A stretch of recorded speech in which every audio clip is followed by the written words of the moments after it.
Ratapan pasal 3 ayat 13 sampai ayat 66. Ia menyusupkan ke dalam hatiku segala anak panah dari tabungnya. Aku menjadi tertawaan bagi segenap bangsaku, menjadi lagu ejekan mereka sepanjang hari. Ia mengenyangkan aku dengan kepahitan, memberi aku minum ipu.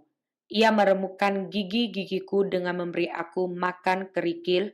Ia menekan aku ke dalam debu. Engkau menceraikan nyawaku dari kesejahteraan, aku lupa akan kebahagiaan.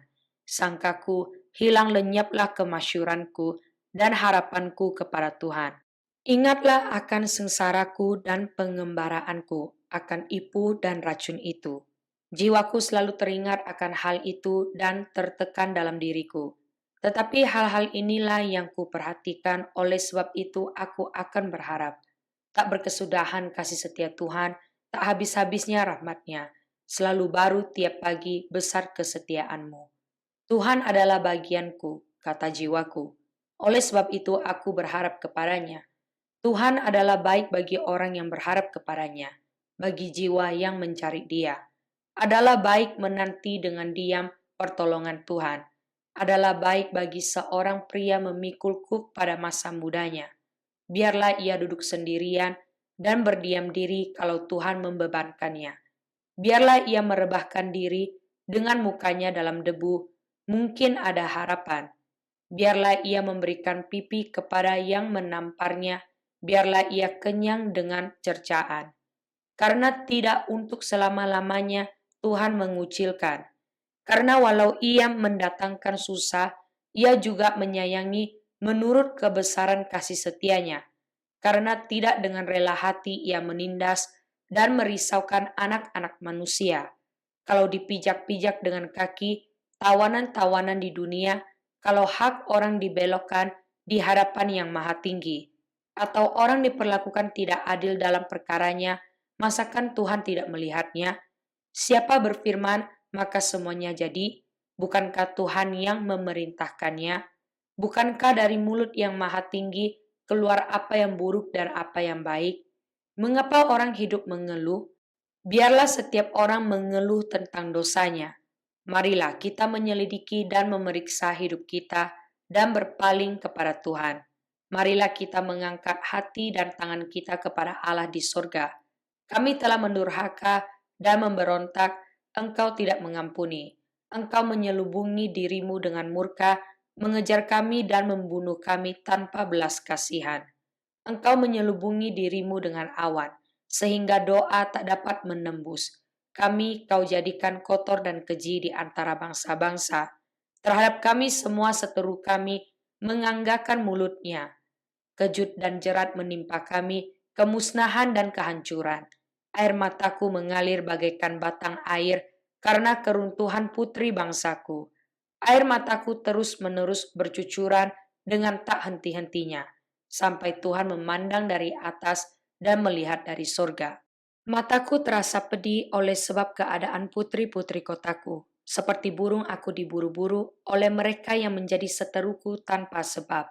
Mereka melemparkan aku hidup-hidup dalam lubang, melontari aku dengan batu. Air membanjir di atas kepalaku. Kusangka, binasa aku. Ya Tuhan, aku memanggil namamu dari dasar lubang yang dalam. Engkau mendengar suaraku. Janganlah kau tutupi telingamu terhadap kesahku dan teriak tolongku. Engkau dekat tatkala aku memanggilmu. Engkau berfirman, jangan takut. Ya Tuhan, Engkau telah memperjuangkan perkaraku. Engkau telah menyelamatkan hidupku. Engkau telah melihat ketidakadilan terhadap aku, ya Tuhan. Berikanlah keadilan. Engkau telah melihat segala dendam mereka, segala rancangan mereka terhadap aku. Engkau telah mendengar cercaan mereka, ya Tuhan, segala rancangan mereka terhadap aku. Percakapan orang-orang yang melawan aku dan rencana mereka terhadap aku sepanjang hari. Amatilah duduk bangun mereka. Aku menjadi lagu ejekan mereka. Engkau akan mengadakan pembalasan terhadap mereka, ya Tuhan, menurut perbuatan tangan mereka. Engkau akan mengeraskan hati mereka. Kiranya kutukmu menimpa mereka. Engkau akan mengejar mereka dengan murka dan memunahkan mereka dari bawah langit, ya Tuhan. Mazmur pasal 119 ayat 141 sampai ayat 144. Aku ini kecil dan hina, tetapi titah-titahmu tidak kulupakan. Keadilanmu adil untuk selama-lamanya, dan Tauratmu benar. Aku ditimpa kesesakan dan kesusahan, tetapi perintah-perintahmu menjadi kesukaanku.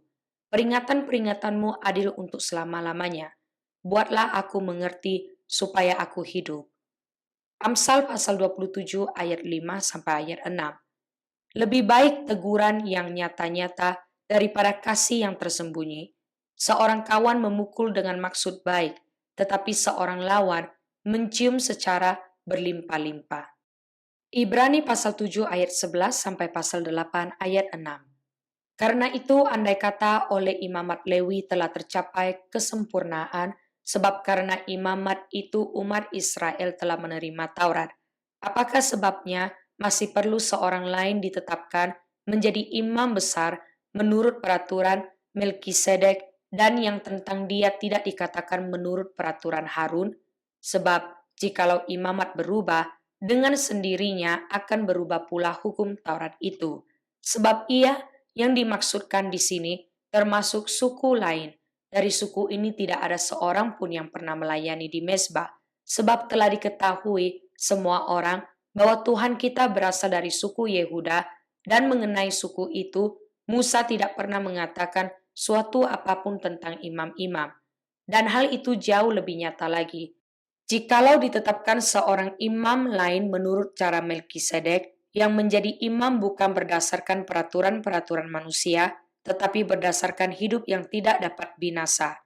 Sebab tentang dia diberi kesaksian, engkau adalah imam untuk selama-lamanya, menurut peraturan Melkisedek. Memang suatu hukum yang dikeluarkan dahulu dibatalkan, kalau hukum itu tidak mempunyai kekuatan dan karena itu tidak berguna. Sebab hukum Taurat sama sekali tidak membawa kesempurnaan. Tetapi sekarang ditimbulkan pengharapan yang lebih baik, yang mendekatkan kita kepada Allah. Dan sama seperti hal ini, tidak terjadi tanpa sumpah. Memang mereka telah menjadi imam tanpa sumpah, tetapi ia dengan sumpah diucapkan oleh dia yang berfirman kepadanya, Tuhan telah bersumpah dan ia tidak akan menyesal. Engkau adalah imam untuk selama-lamanya. Demikian pula Yesus adalah jaminan dari suatu perjanjian yang lebih kuat. Dan dalam jumlah yang besar, mereka telah menjadi imam karena mereka dicegah oleh maut untuk tetap menjabat imam. Tetapi karena ia tetap selama-lamanya, imamatnya tidak dapat beralih kepada orang lain. Karena itu ia sanggup juga menyelamatkan dengan sempurna semua orang yang oleh dia datang kepada Allah, sebab ia hidup senantiasa untuk menjadi pengantara mereka. Sebab imam besar yang demikianlah yang kita perlukan, yaitu yang saleh, tanpa salah, tanpa noda, yang terpisah dari orang-orang berdosa, dan lebih tinggi daripada tingkat-tingkat surga, yang tidak seperti imam-imam besar lain, yang setiap hari harus mempersembahkan korban untuk dosanya sendiri, dan sesudah itu barulah untuk dosa umatnya. Sebab hal itu telah dilakukannya satu kali untuk selama-lamanya, ketika ia mempersembahkan dirinya sendiri sebagai korban. Sebab hukum Taurat menetapkan orang-orang yang diliputi kelemahan menjadi imam besar, tetapi sumpah yang diucapkan kemudian daripada hukum Taurat menetapkan anak yang telah menjadi sempurna sampai selama-lamanya. Inti segala yang kita bicarakan itu ialah kita mempunyai imam besar yang demikian, yang duduk di sebelah kanan tahta yang maha besar di sorga, dan yang melayani ibadah di tempat kudus, yaitu di dalam kemah sejati yang didirikan oleh Tuhan dan bukan oleh manusia. Sebab setiap imam besar ditetapkan untuk mempersembahkan korban dan persembahan, dan karena itu Yesus perlu mempunyai sesuatu untuk dipersembahkan. Sekiranya ia di bumi ini, ia sama sekali tidak akan menjadi imam, karena di sini telah ada orang-orang yang mempersembahkan persembahan menurut hukum Taurat. Pelayanan mereka adalah gambaran dan bayangan dari apa yang ada di sorga, sama seperti yang diberitahukan kepada Musa ketika ia hendak mendirikan kemah. Ingatlah, demikian firman-Nya, bahwa engkau membuat semuanya itu menurut contoh yang telah ditunjukkan kepadamu di atas gunung itu. Tetapi sekarang ia telah mendapat suatu pelayanan yang jauh lebih agung, karena ia menjadi pengantara dari perjanjian yang lebih mulia yang didasarkan atas janji yang lebih tinggi.